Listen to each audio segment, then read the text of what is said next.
Entonces, el páncreas durante mucho tiempo era difícil de examinar, porque por la posición, ¿no? El páncreas está casi pegado a la columna vertebral, por detrás del estómago, de la pared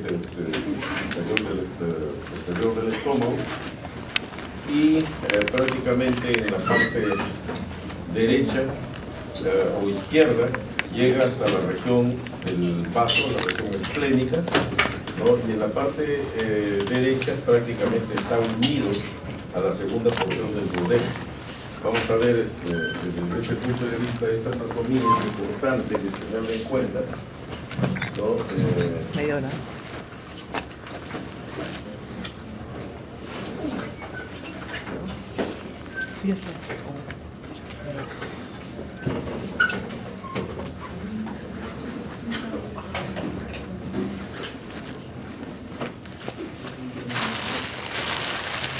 Ya, entonces miren.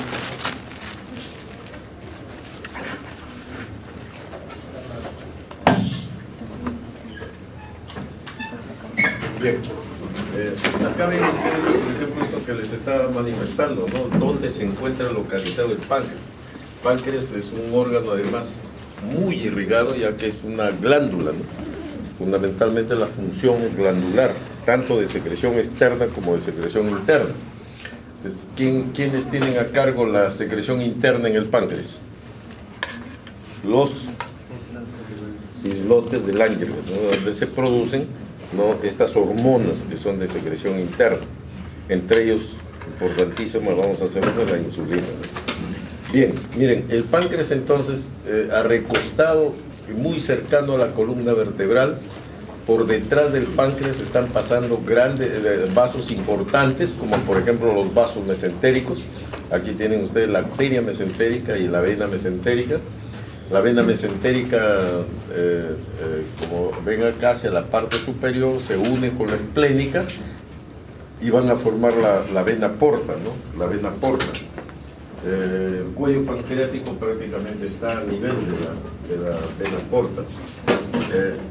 Aquí ven rodeado prácticamente el páncreas en la parte superior, ¿no? El tronco celíaco, vasos aquí, el tronco celíaco, la arteria hepática y esta, como ven ustedes aquí en el hilo hepático, la división de esta arteria hepática en rama derecha, rama izquierda, y como pueden apreciar, la arteria hepática, una rama gruesa que viene por esta intersección tanto del páncreas como de la cabeza del duodeno, de la cabeza del páncreas como el duodeno, la curva duodenal, y esta arteria es importantísima, ¿no?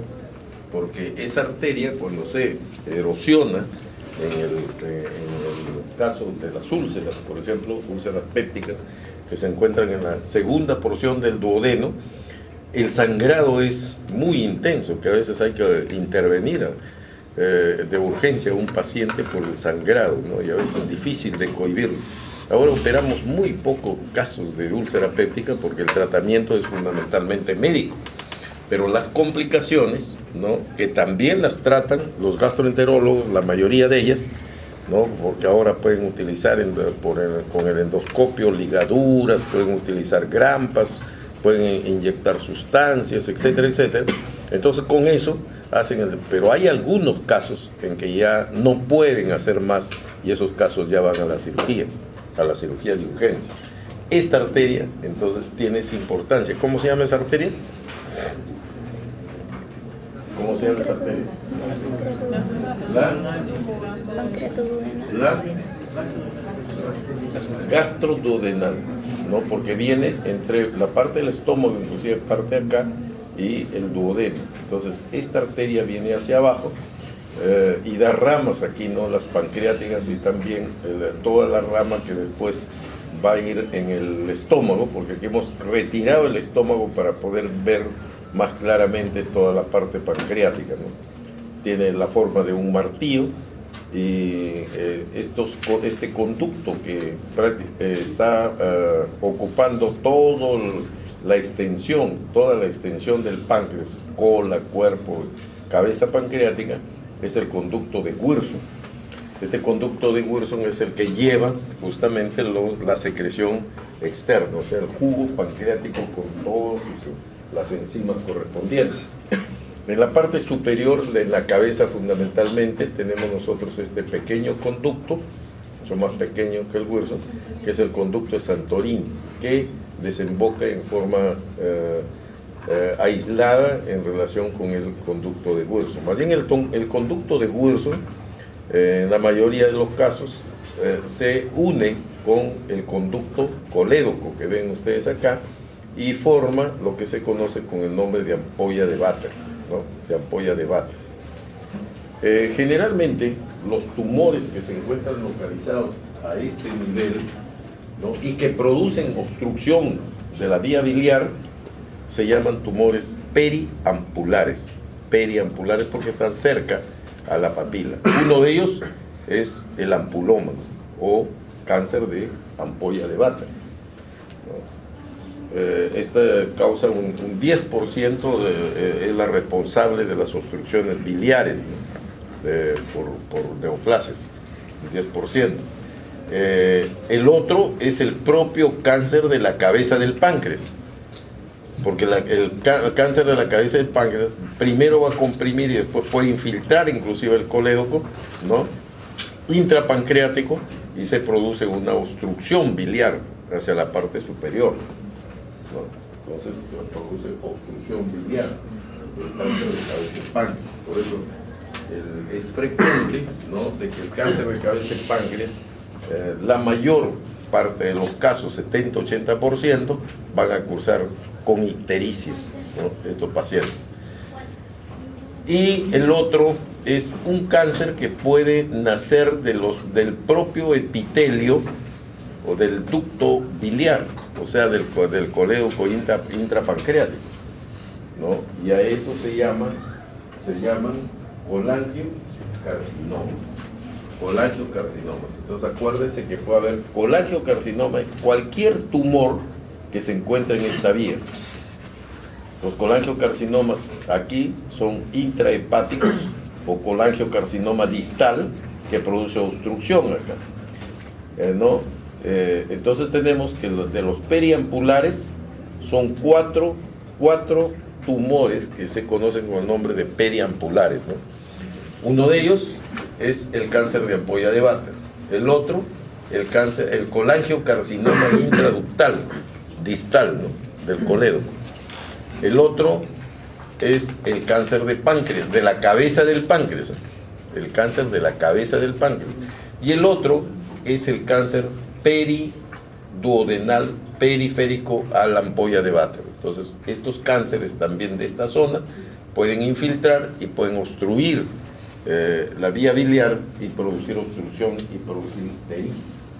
Por eso se conocen con el nombre de cáncer de tipo de neoplasias periampulares.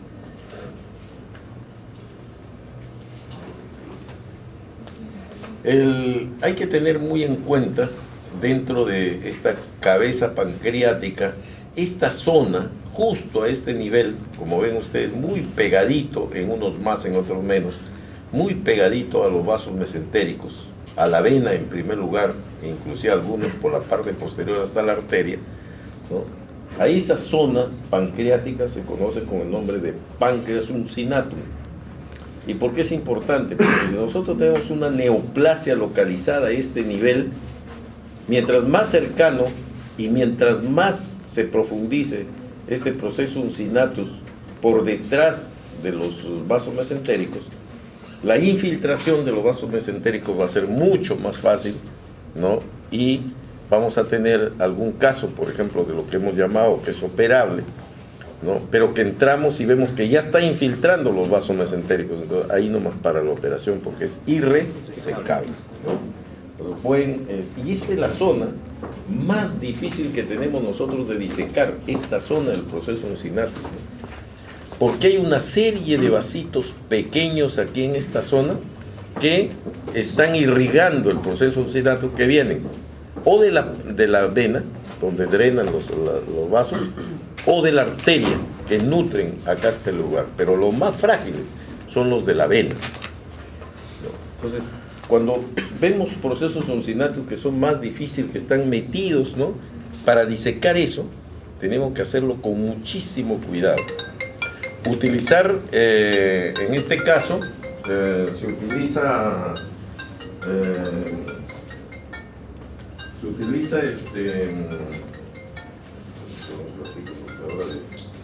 estamos tomando el examen mañana, el domingo.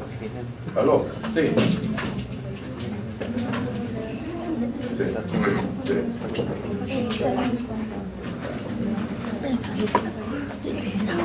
Mira, estoy dictando clase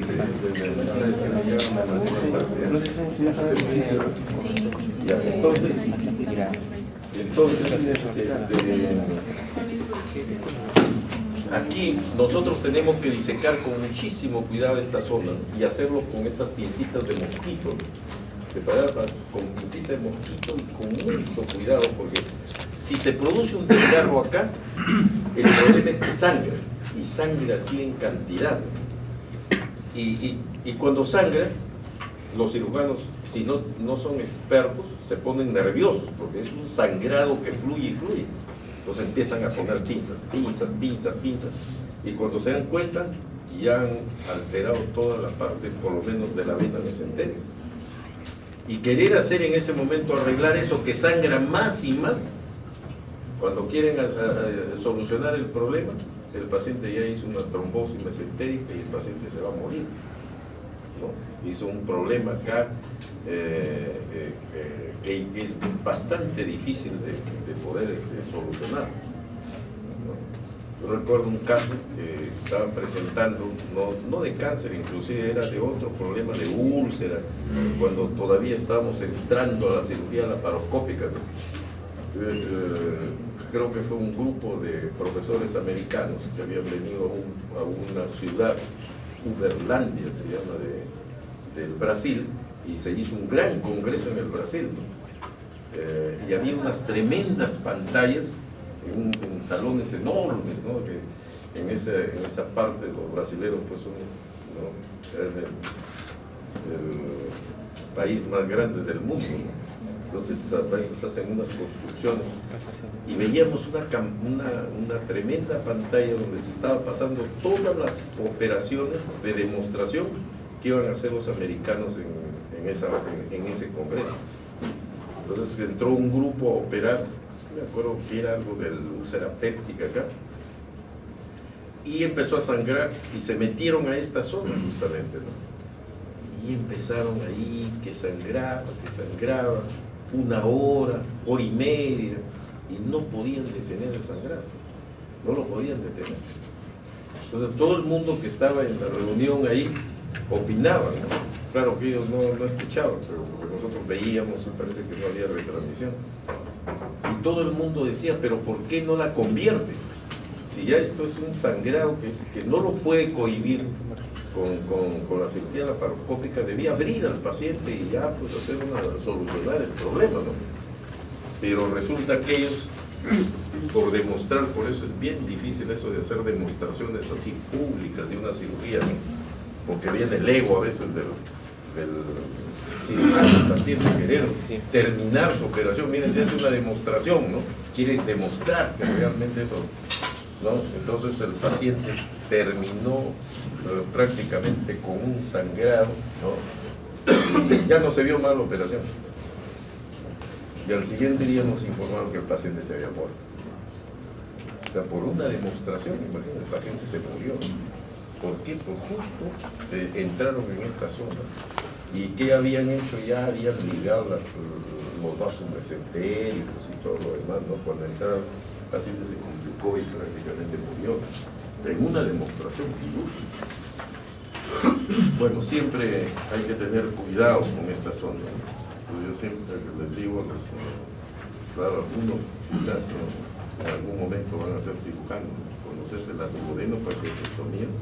Esta es una zona sumamente difícil de intervención quirúrgica, uno tiene que tener mucho tino, ir lento, ¿no? Y hay procesos sucinatos que se meten, ¿no?, profundamente. Hay otros que están aquí nomás, entonces fácil, se paran con un separador de vena y van ligando sus vasitos despacio, con mucho, sin tirar, sin nada, porque se rompen y una vez que empiece a sangrar viene el problema. Pero esta zona pues es bastante peligrosa, ¿no? Otra cosa de la anatomía que tienen que tener ustedes presente acá es que cuando tenemos nosotros un cáncer periampular de los que yo les he dicho, ¿no?, ¿cuál es el manejo, el tratamiento en esos casos?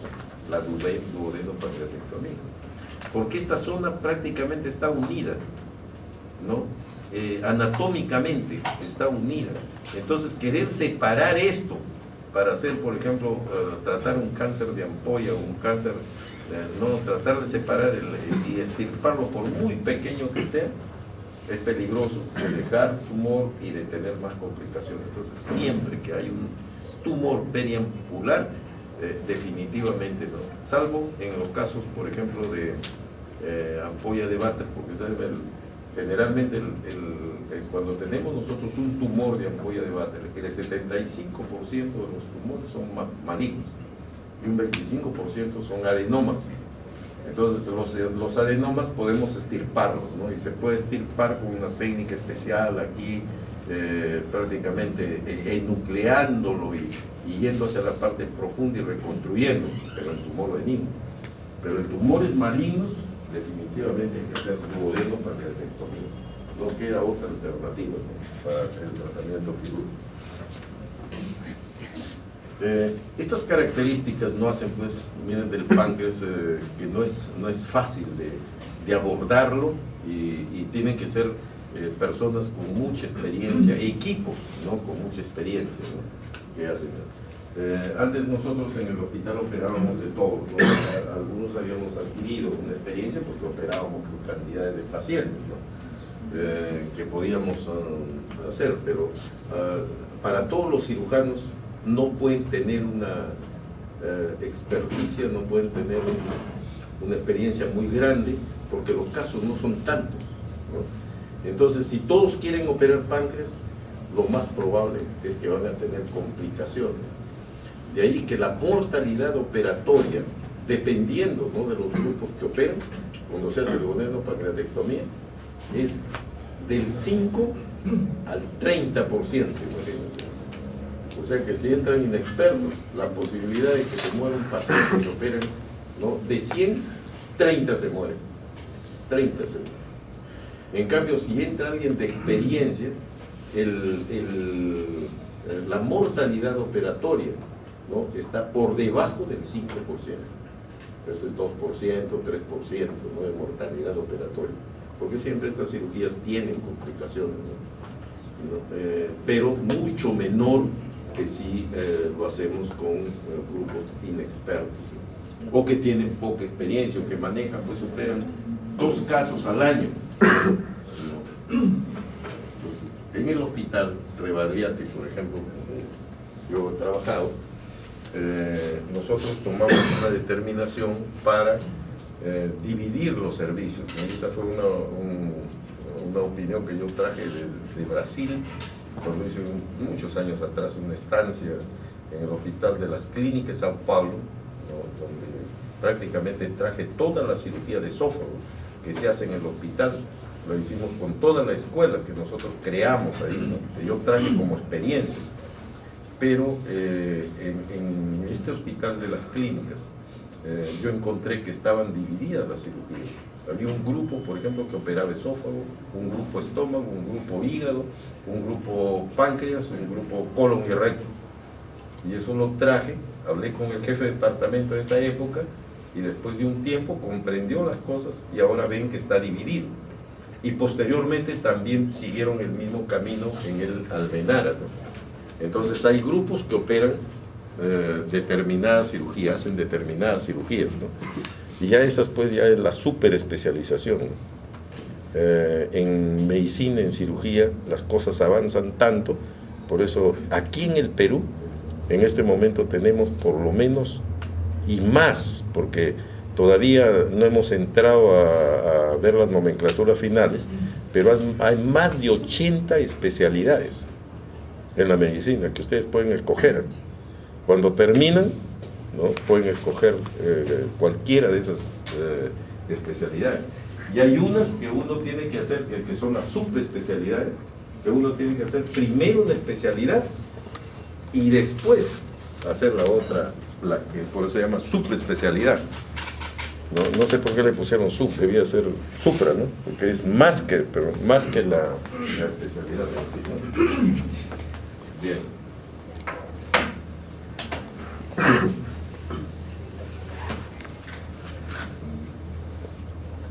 Pero la cirugía de páncreas pues es una cirugía bastante, así como la de esófago, ¿no?, que creo que ya dictamos, ¿no?, esófago. La de esófago, por ejemplo, que también es una cirugía bastante difícil, ¿no?, donde tienen que ser con grupos especializados en ese tipo de cirugía. Bien. Estas características hacían pues de que el páncreas era como un órgano un poco, digamos, que no lo podíamos nosotros estudiar directamente, ¿no? Ustedes saben que la ecografía y todos los procesos, la tomografía, la gamografía, la resonancia magnética, eso es de poco tiempo atrás, ¿no? Eso ha venido con ustedes, antes no había. Entonces imagínense cómo podíamos hacer un diagnóstico, por ejemplo, de una lesión pancreática cualquiera que sea, si no teníamos imágenes, ¿no? Era bastante difícil. Y ahora aún, con todo lo que tenemos problemas, porque generalmente los cánceres de páncreas los encontramos en etapas avanzadas. Pero definitivamente, ¿no?, hay algo que es cierto. De todas maneras, a pesar del pésimo pronóstico que tienen los cánceres de cabeza y páncreas, tienen peor pronóstico que los colangiocarcinomas, peor pronóstico que todos los otros tumores periampulares. Pero a pesar de eso, el tumor de cabeza de páncreas tiene mejor pronóstico que el tumor de cuerpo y que el tumor de colon de páncreas. ¿Por qué? Porque el tumor de cabeza, hay algo que nos avisa casi siempre que algo está pasando ahí, que es la obstrucción de vía biliar. La obstrucción de vía biliar. Entonces un paciente, a veces sin sintomatología, sin nada, empieza a pintarse, ¿no? Porque la característica justamente de este cáncer, ¿no?, es que se produzca ictericia sin dolor, sin cólico, que es diferente cuando ustedes tienen una piedrita pues ahí en el colédoco, ¿no? Entonces empieza el cólico. Y clásico en esos casos es el síndrome coledociano. ¿Cuál es el síndrome coledociano? La tríada, tiene una tríada el síndrome coledociano: fiebre y escalofríos, van juntos ahí, ¿no? ¿Por qué? Porque las temperaturas suben así, ¿no? Fiebre, escalofríos, ictericia y dolor cólico. En cambio, cuando estamos frente a un cáncer, ¿no?, el paciente empieza a ponerse amarillo sin molestias mayores, ¿no? E inclusive a veces se le empieza a inflar la vesícula porque no drena, y a veces la vesícula se hace palpable, pero al paciente no le duele, se distiende porque se va distendiendo progresivamente, se distiende, ¿no? A eso es lo que se conoce por el nombre de signo de Courvoisier-Terrier, ¿no? Courvoisier. 50% de los casos, ¿no? Depende de las estadísticas, eso no es exacto, ¿no? Pero, ¿por qué? Porque yo les puedo hacer una pregunta en el examen, ¿no? El signo de Courvoisier-Terrier, ¿en qué porcentaje se presenta, ¿no?, en los pacientes? Entonces, respuesta, 50%. ¿No? Pero como ustedes son tan estudiosos, ¿no?, a lo mejor me leen pues una estadística de Europa, ¿no?, o de un centro X, ¿no? Entonces, y esa estadística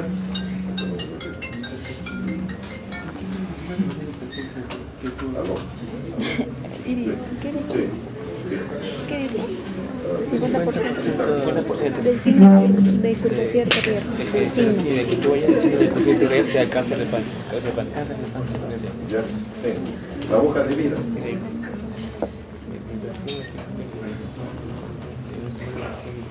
Ah, ya. Y Tito, o sea que el 50% de lo que te sientes que yo tengo cáncer Ah, de pan. ya.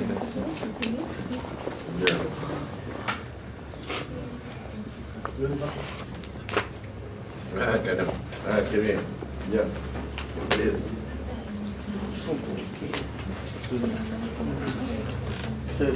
No quisiera, pero dame dónde te lo envío. A ver, ¿cómo es?